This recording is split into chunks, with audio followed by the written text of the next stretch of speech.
Coming to you now with Judd Murigi, of course, the head of research at ICEA Lion Asset Management. He will be talking to us more about the private sector credit growth and what their recent report has suggested. Let's start off with your private sector credit growth research, which says that in Kenya, not all sectors have felt the credit crunch equally since the introduction of the rate cap in September 2016. You've noted credit flows to trade and manufacturing have remained fairly constant. To what factors do you owe that, constant level of credit growth in those particular sectors? Yes, that was a pretty interesting finding arising from our research. Clearly, it shows that the banks and other lenders in the economy have the credit risk appetite specifically for these sectors. They feel that the cash flows in these sectors can enable them to service their loans and other forms of collateral, which means that these particular sectors, trade and manufacturing, have sufficient credit risk, or rather tolerable credit risk in the eyes of banks and other financiers.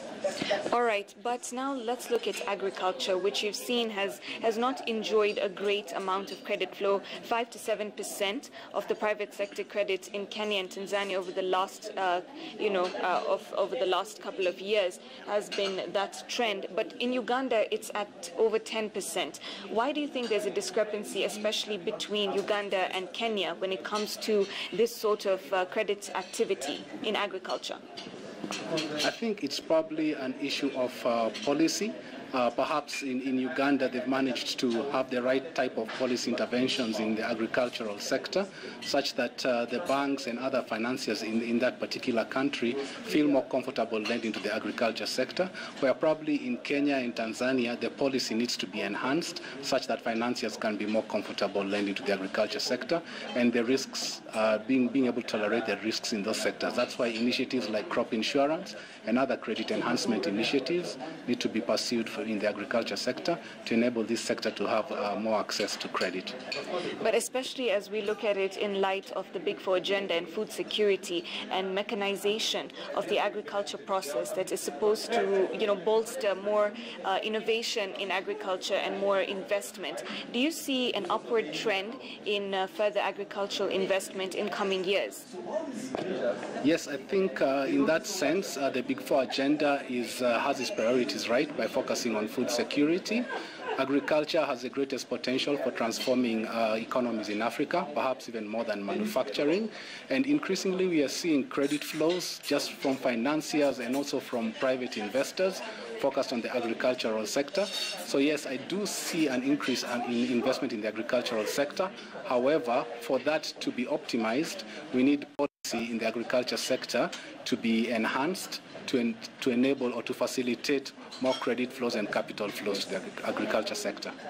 All right, now let's move on to the private households. As your research noted that, the average household has a private, debt of about 65,000 shillings. Now, we've seen that that's much less compared to a household's public debt, about 400,000, as you noted. Do you think that after the introduction of the rate cap, there has been apprehension from private households to borrow more? And do you think that it's going to be affected when the rate cap if it is amended? I think it's the other way around. It's not been apprehension from the households. I think it's been a function of the credit risk appetite from banks and other financiers. Now, to be fair to banks and other financiers, as we've pointed out, loans to the private sector are among the private households have probably the largest share of private sector credit. So the banks and other financiers have clearly demonstrated that they have the credit risk appetite to lend to this particular sector. But I think following the introduction of the rate cap, the banks had to be a little more careful, and we saw a significant decline in credit flows to private households following the introduction of the rate cap. So I think the hesitance has come more from the banks than from the private households themselves. Certainly. And finally, just to wrap up, you did say that the linear relation between GDP and private sector credit growth is not necessarily as obvious as we would think it is. And to what do you owe that, discrepancy in terms of equality of growth of both these factors? I think it points to the interdependencies and linkages within the economy.